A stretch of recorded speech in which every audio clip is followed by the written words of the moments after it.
What game should we talk about first, TD? Yours, Mine. Dan. Yeah, we got to talk about these Saints about to turn things around this week. Oh, the Saints coming on into Buffalo. All right, so how I'm looking at this team right now, they are allowing an average of 30 points each and every single matchup that they have played so far on average, ranked at about 28th.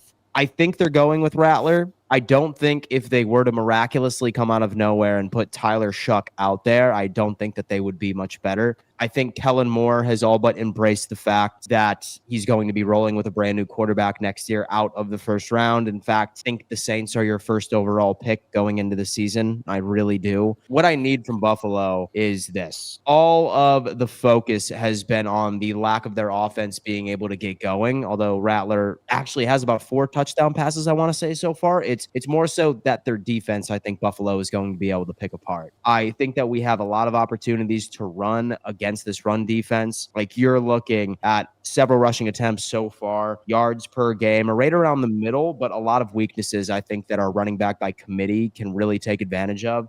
Same thing with the secondary. I really need to dive into some of the more specific matchups, but based off of what I've seen thus far, I'm seeing a massive game from our tight ends. I'm seeing a massive game from Shakir. I think that there's going to be a couple of things we need to plan out for. As long as Buffalo just plays complimentary football, mistake-free football, we go yet again the 26th game when we win the turnover battle, which is an insane stat, by the way. I'm not sure if you guys heard that. Buffalo has not lost a turnover battle in 25 games. If we can continue to do that, I know Spencer Rattler has a propensity of doing this. I think that Buffalo has a really good opportunity of beating this team with the spread in and of itself. It's at 16.5 points at home in Buffalo. I think this team is a wagon, and I think we continue this momentous drive into the cupcake version of our schedule.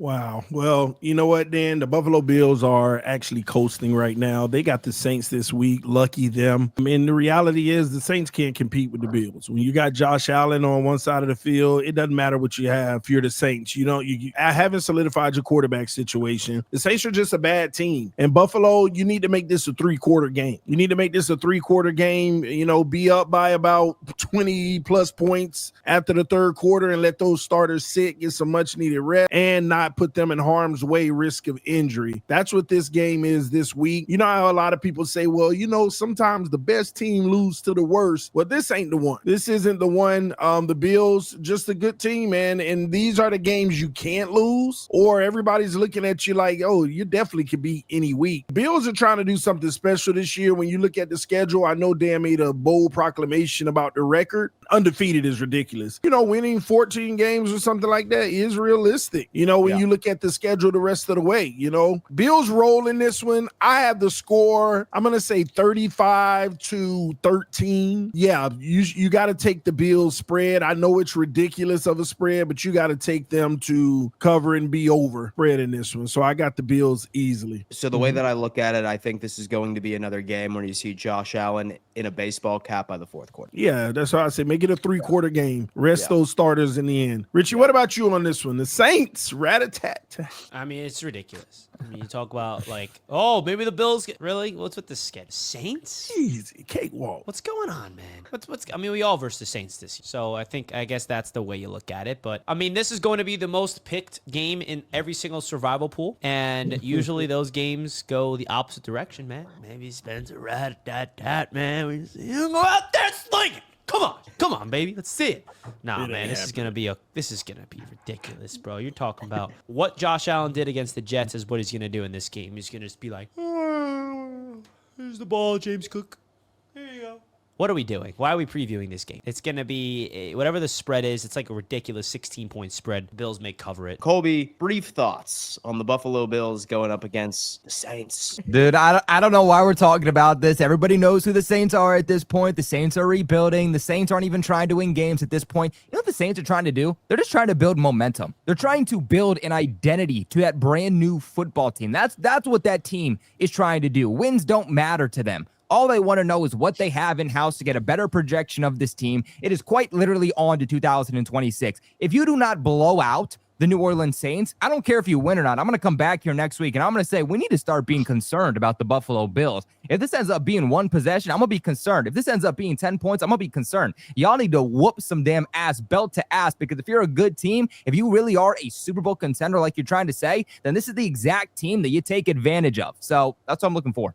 Kobe, you gave a score prediction? No, I didn't have a score prediction. Let me say, I'm going to say 32 to 10. 32-10. What about you, Richie? I know you say they'll cover the spread, but they'll hit the spread. But what's your score prediction? Yeah, I think it'll be like a route of 34-3.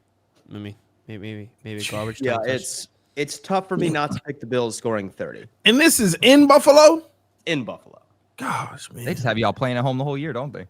It's crazy work. Yeah, we have 3 back-to-back home games. Speaking of Drake May, what is he going to do this week versus the Carolina Panthers? Will he be the best quarterback on the field with Bryce Young on the other side? Let's start. We'll start out with you, Kobe. This is a huge matchup this week because this is a winnable game. What's going to happen? Talk to us. I actually feel like this could be a trap game. And when the schedule originally dropped, I actually looked at the Carolina Panthers game and I was like, look, we don't know what the Panthers are going to be just yet. But after they benched Bryce Young last year and he came back, they actually look like a pretty competent team. Now, throughout the first 2 weeks of this 2025 season, they obviously didn't look that good. Bryce Young didn't look like the quarterback that we saw the second half of 2024. But I still said that if they can somehow get that momentum back, the Carolina Panthers could be a team that ends up surprising some people. Now, question mark is that they just blew out their in-division rival Falcons this past week. Does that mean that the Carolina Panthers are about to go on some type of run? Or is it just because it's the Carolina Panthers going up against the Falcons? Right now, I'm going to go with the second one. One thing is for certain, and that is that Bryce Young absolutely owns the Atlanta Falcons. He hasn't done a whole lot in the NFL so far, but one thing is for certain, he's only lost one time to the Atlanta Falcons. I don't know what it is, but it's kind of like Tua against the New England Patriots. For some reason, Bryce Young just balls out against the Atlanta Falcons. Every other week, they end up sucking, and they look absolutely abysmal throughout the first 2 weeks. Now, obviously, the Patriots, the Panthers, they have the same record. The difference about the New England Patriots, though, is that they've played really close games over the last 3 weeks. And in a lot of these situations, especially last week, it's come down to them shooting themselves in the foot. Now, some good news for the Patriots defense. That secondary looked better last week. They're definitely improving. But the guy that is going to allow them to play the type of defense they want, more specifically cat covers that Mike Vrabel alluded to earlier this offseason, is by getting Christian Gonzalez back. He was limited participant all week in practice last week. Unfortunately, ended up being a game time decision. They didn't have him play.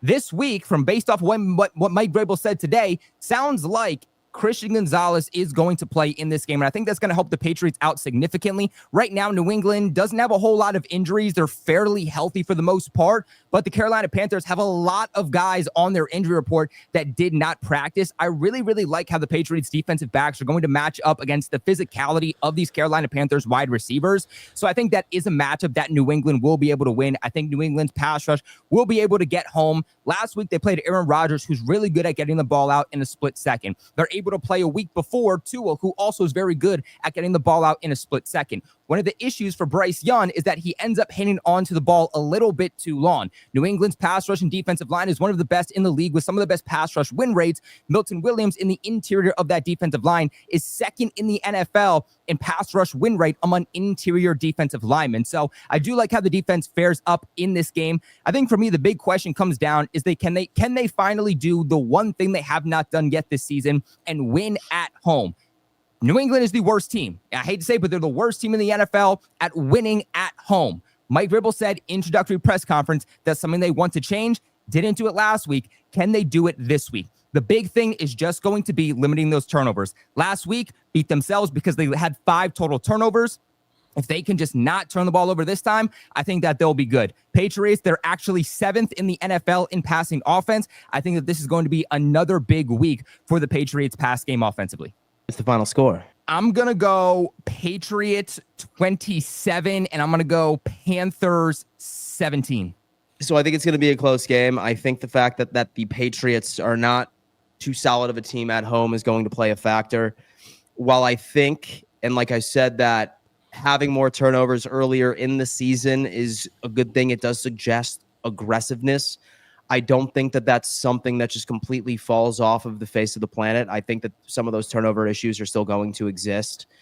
When I look at this Carolina Panthers team, I think that it was really a tale of two different squads.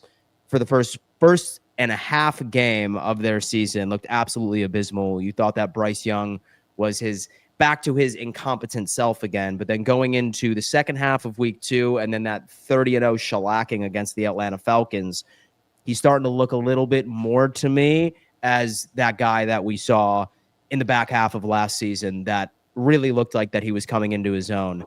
I like Chuba Howard, and so I think that he's probably going to have a pretty solid game. Tet's been playing very well. Xavier Leggette's kind of a bum, but I suppose it is what it is. I think that the Carolina Panthers, you guys are definitely going to be able to run the football on these guys. Average yards per rush, 5.4 yards per carry, 30th in the NFL. While I think that you have wins within their secondary, I think I'm probably going to have to go with a really like rush first type attack plan. I still am waiting to see if Gonzo is going to come back. If not, I don't like a lot of the I don't like a lot of the matchups right between your secondary and some of their weapons over there. Give me the Panthers in a low-scoring, gritty game, 21-20.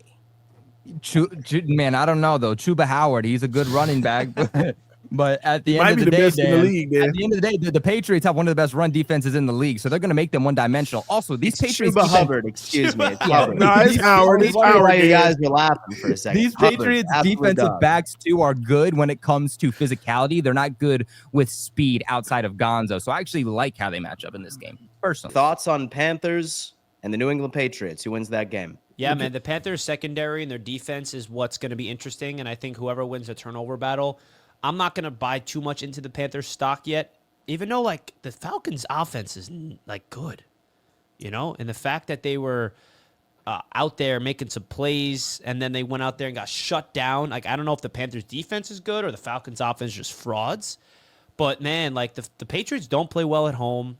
I picked the Steelers for a reason because I just felt like the veteran team of the Steelers, I just trusted them. And I agree, man. The Patriots lost that game themselves. It's not like the Steelers outplayed them. It's just like this: the Patriots turned the ball over 5 times. Like, you will not win football games that way. And I think that the Panthers are coming off a big win. They got some momentum right now, dominant win. And I'm going to roll with the Panthers on the road in this one. And just because of what I saw from the Panthers. If the Panthers lost to the Falcons last week, I would be taking the Patriots for sure in this one. But since the Panthers impressed me last week, man, and you never know, Bryce Young can get some confidence because he's a quarterback that is just one game can spark something in Bryce Young, the former first overall pick. Damn. But y'all ain't losing to no Panthers, Kobe. Y'all not losing to the Panthers. Didn't y'all you pick the beat Patriots over the Steelers? Yep. Landry is balling. Landry's getting up in at the quarterback. Drake May is way outplaying Bryce Young. He playing way better than Bryce Young. And don't forget, Bryce Young, it doesn't matter. I'm talking about the quarterback. Remember, Dan keeps telling you, Richie, wins and losses is not a quarterback stat. But Drake May's playing way better than Bryce Young. Bryce Young already 4 touchdowns, 3 interceptions. So he going to keep it even keel. Just as many touchdowns as he going to throw, he going to throw just as many picks, all right? The Patriots are going to win this one. This is where I believe that they start to get better and better. This is the team they should win. But I'll say this, Kobe. If y'all lose this game, I'm done with the Patriots. I was wrong. I was wrong because this is the one you should win. It's a good competitive game, but you are a better team. Y'all like 5.5-point favorites to win. So, yeah, y'all lose this, then I was totally wrong. The Patriots will win this one. All right. Well, are we gonna touch the Jets Dolphins? A little bit. We got all week. Let's do it. All right, talk to us, Richie. On this a little bit. Talk to us, Richie. You're the home team. Oh, now we're the home team. Well, listen, ladies and gentlemen, I'm excited about this game, to be honest with you. Dolphins, Jets, prime time, Monday Night Football. Don't forget, the Dolphins get to bring out their rivalry jerseys for the first time. We going to look nice. Deion say you look good, you play good, they pay you good. That's what's about to be the atmosphere in Miami. This is a primetime game, division opponents. It's not going to be easy for either team. I think that it's going to be an actual good game. Now, I have totally different takes on this game depending on which quarterback is playing. Richie, has there been an update on whether Tyrod is going to be starting or Justin Fields? Not yet. We're going to hopefully gatekeep. What is your gut telling you? Well, it all comes down to Fields clearing protocol. If he clears protocol, he's playing. I mean, he got concussed that bad. It was pretty bad. He slammed his head onto the ground, like really, like one of those whiplash onto the ground, and he definitely looked concussed. But how long does it usually take for him to get back after a play like that? You asked the expert, right? What, clearing concussion protocol? Richie, it could be as quick as 5 days. And now if you're on the tour plan, it could be as quick as 5 weeks. On average, it's usually 9 days. Yeah, but I've seen guys get concussed on Sunday, listed on Saturday, active. All right. Then he should be good to go. Hopefully. So he got to go through the protocol. Has he done any on-field work? No, not yet. Well, we haven't practiced yet, so we don't have the injury report. Okay, I haven't practiced yet. Oh, yeah, that starts tomorrow even for us. Yeah. Got it. So it depends because there's stages to it. If he's doing non-contact work, like off to the side, that means he's already in like step 3, which is a good thing because the very next day he could be working with the team. So it's just a matter. Tomorrow, if he's at practice, not with the team, just on the side doing his own activities, it's actually a good sign.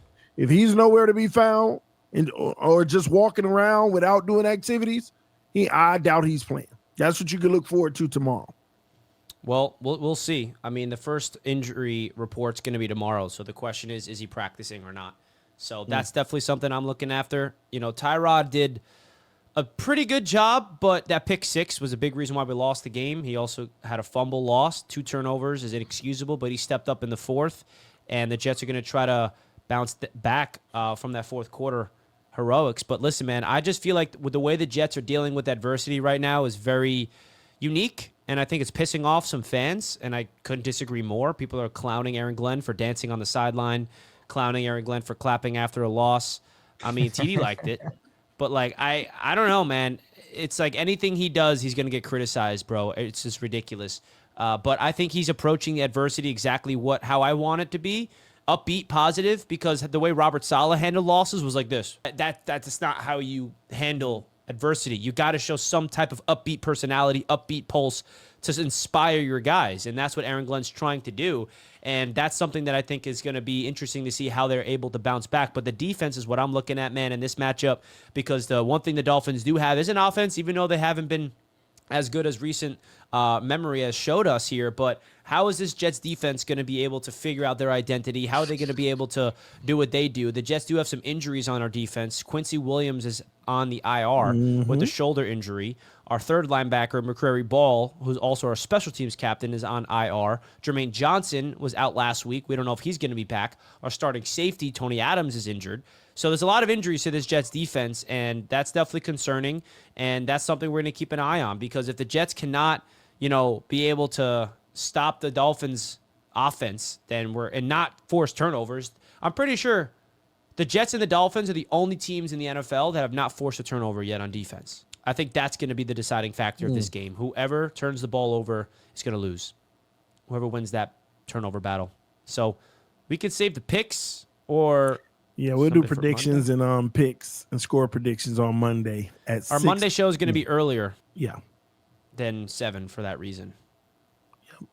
But yeah, man, it's going to be exciting, man. It's going to be exciting. So stay tuned for that. Colby, your quick preview of this game? Yeah, I certainly don't want to get into it too much, but I think it's going to come down to what offense can ultimately end up scoring the most points. And I think it could definitely be a close game, and I think it's also going to be a situation where who's also going to win the turnover battle. We've seen Tua make some real inopportune interceptions and turnovers, so he's going to need to do better than that. But this is a Jets defense that has not lived up to the hype nor the expectations in the slightest. I mean, they're 22nd in the NFL in allowing 340.3 yards per game. They're 14th when it comes to pass defense, so they're just about middle of the pack there. When you got Sauce and you got company, like you're expecting those guys to step up and be better also. But they're also 28th in points allowed with 31 points per game. So this is definitely a game that Miami can win, but it's going to come up to the fact that, again, you can't turn the football over, and you're going to need a big game from your wide receivers. You can't have, Tua throwing for 100, 150 yards. This is going to need to be a game where he's going to throw for, about 300 yards in this game. So I think it's, again, going to come down to what team scores the most points and limits those turnovers. Dan, you're muted. Dan, you're muted, my guy. So I look at this matchup and I see two awful teams, like two terrible teams. So how do I analyze this? Like, who's going to come out? Maybe I could go with Miami because they have home field advantage. Maybe I can go with the Jets for some other odd reason.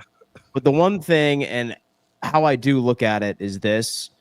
I genuinely believe that there are two mentalities, each shared by these two teams. One is desperation. That is the Miami Dolphins. And the second is a much better culture than what Miami is putting out there.